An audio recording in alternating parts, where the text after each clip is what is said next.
Bonjour à toutes et tous. Je vous laisse prendre place si vous voulez bien. Il est 14 heures.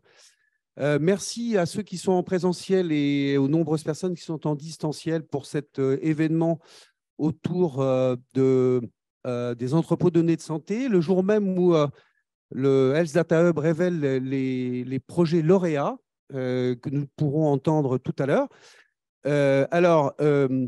Récolter, ordonner, structurer la donnée, c'est bien, mais pour quels usages?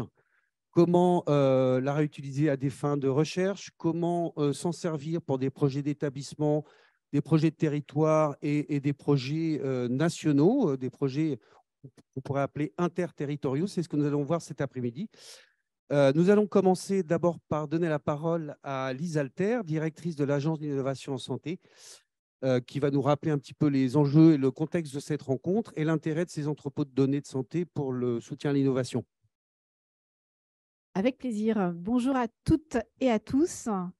Écoutez, je suis très heureuse d'être parmi vous aujourd'hui. Alors, nous sommes réunis ici à Paris Santé Campus et j'en profite pour remercier Antoine Teignard de nous accueillir une fois de plus avec l'ensemble des acteurs du numérique et de l'innovation en santé autour de cet événement qui va marquer un jalon très important dans le projet relatif à la structuration des entrepôts de données de santé hospitaliers au niveau national.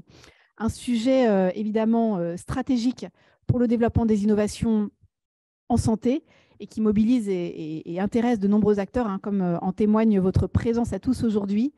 Donc, on sera réunis tout à l'heure autour des tables rondes avec évidemment l'adresse, la DGOS, le Health Data Hub, toutes les équipes de recherche et de professionnels de santé, la Haute Autorité de Santé, Santé publique France, les associations de patients, les startups. Donc, voilà, encore une fois, un sujet qui mobilise depuis les enjeux de recherche amont jusqu'aux enjeux industriels. Donc, particulièrement heureuse d'être associée à cet événement, évidemment, en tant qu'agence de l'innovation en santé. Alors, cette rencontre autour des lauréats de l'appel à projet établissement données de santé va également permettre d'échanger sur le futur des entrepôts de données, sur leur potentiel et leur cas d'usage, et sur les enjeux d'accompagnement associés. Et à ce titre, le Health Data Hub va être évidemment extrêmement fortement impliqué. Alors, je vais commencer peut-être le lancement de cet après-midi par resituer un petit peu le cadre de l'appel à projet qui a été ouvert en août 2022 et construit en lien étroit évidemment avec les trois ministères que sont le ministère de la Santé et de la Prévention, de la Recherche et de l'Enseignement supérieur et de l'Industrie. Dans le cadre de France 2030. Il est piloté par la DGOS en lien avec l'adresse et avec le soutien fort du Health Data Hub. Et il est opéré par BPI France. Il s'inscrit dans le cadre donc, du plan France 2030, que vous avez certainement tous en tête, qui a été lancé en 2021, autour de 3 grandes stratégies d'accélération dans le domaine de la santé. Une stratégie sur les biomédicaments et la bioproduction, sur les maladies infectieuses émergentes et les menaces NRBC, et une troisième stratégie qui est pilotée donc par David Senati, que je salue au passage, et qui interviendra juste après moi pour resituer un petit peu le cadre de cet appel à projet dans la stratégie numérique en santé, donc une stratégie dédiée à la santé numérique. Et donc, cet appel à projet marque vraiment une étape importante de cette stratégie avec la possibilité de structurer, standardiser et rendre exploitable et accessible pour l'ensemble des acteurs du soin, de la recherche et les entreprises qui développent des produits de santé innovants, l'ensemble de ces données hospitalières, donc des données médicalisées qui viennent en complément de toutes les sources de données du système de santé et qui a vocation vraiment à permettre de structurer, encore une fois, et d'exploiter davantage encore ces données qui sont absolument majeures dans le contexte de l'innovation en santé. Alors, à ce titre, on a d'ailleurs vu au cours des dernières années des initiatives et une forte dynamique autour de la constitution de ces entrepôts de données de santé, avec une cartographie récente qui a permis de montrer qu'il y avait environ une vingtaine d'établissements qui étaient particulièrement avancés dans la structuration de ces entrepôts de données de santé. Donc, l'objectif de cet appel à projet est vraiment de renforcer encore cette dynamique, d'accompagner les établissements de santé, à la fois pour les entrepôts de données de santé existants, mais aussi pour monter en charge sur de nouveaux entrepôts de données. Alors, ce sont des enjeux sur lesquels l'Agence de l'innovation en santé est interpellée, j'allais dire quasiment quotidiennement, puisqu'il y a un lien très très fort entre l'exploitation de ces données, notamment dans le cadre des données de vie réelle, et à la fois le développement des produits de santé, donc que ce soit les médicaments, les DM, les actes pour lesquels il est important de pouvoir démontrer la valeur en vraie vie, à la fois sur le plan de l'efficacité, mais aussi de la sécurité. Important aussi de suivre le déploiement et d'accompagner les changements des pratiques.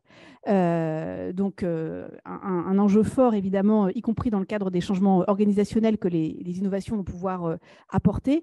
Et puis, également, un enjeu important dans le contexte de l'alimentation et de l'accélération des développements en matière d'intelligence artificielle. Et on le voit notamment dans le domaine de l'imagerie. Voire même un intérêt pour suivre et piloter les performances du système de santé. Et je ne parle pas encore dans ce contexte-là des enjeux, y compris en matière de santé publique. Donc, tous ces cas d'usage au service de l'innovation en santé vont être discutés cet après-midi au cours des différentes tables rondes et des différentes interventions. En tout cas, je pense qu'on peut démarrer cet après-midi en partageant vraiment ce constat que ce sujet est totalement central pour favoriser le développement des innovations et qu'il mobilise réellement tous les acteurs, à la fois du soin, de la recherche, et puis les acteurs du secteur privé pour favoriser le développement des innovations. Donc, tout d'abord, je vais laisser la parole à David Senati qui va peut-être resituer précisément le contexte de cet appel à projet dans la stratégie numérique en santé.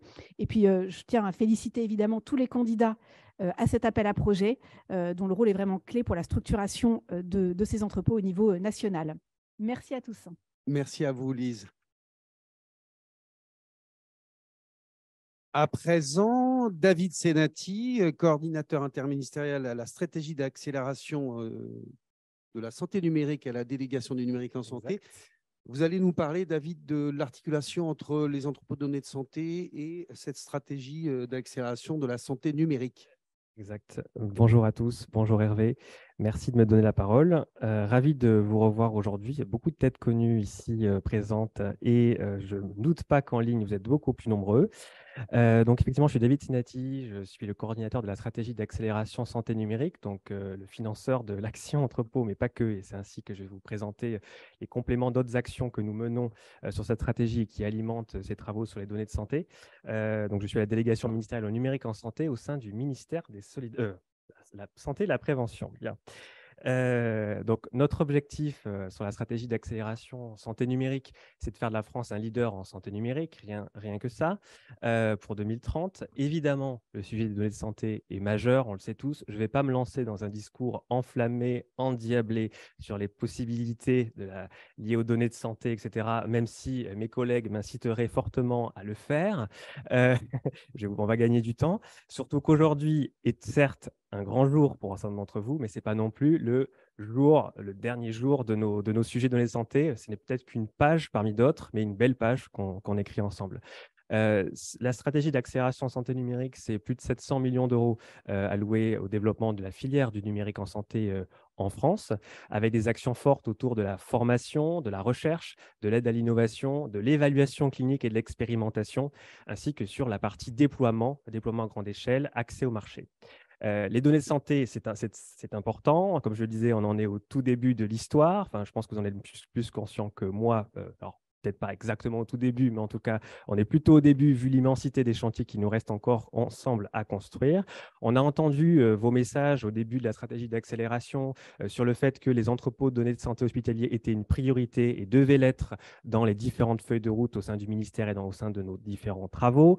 Je me permets de resituer l'appel à projet dans le contexte institutionnel global, avec certes la stratégie d'accélération de santé numérique, la feuille de route des données de santé qui est pilotée par l'adresse, la feuille de route du numérique en santé dans sa globalité, ainsi que les travaux du Conseil stratégique des données de santé et les travaux d'accompagnement menés par le Health Hub et sa feuille de route. Vous voyez que le paysage est déjà très riche et notre pierre à l'édifice aujourd'hui est de vous financer, de cofinancer des premiers entrepôts de données hospitaliers. Ce n'est que le début de l'histoire. On espère vraiment construire la suite et les prochains chapitres avec vous.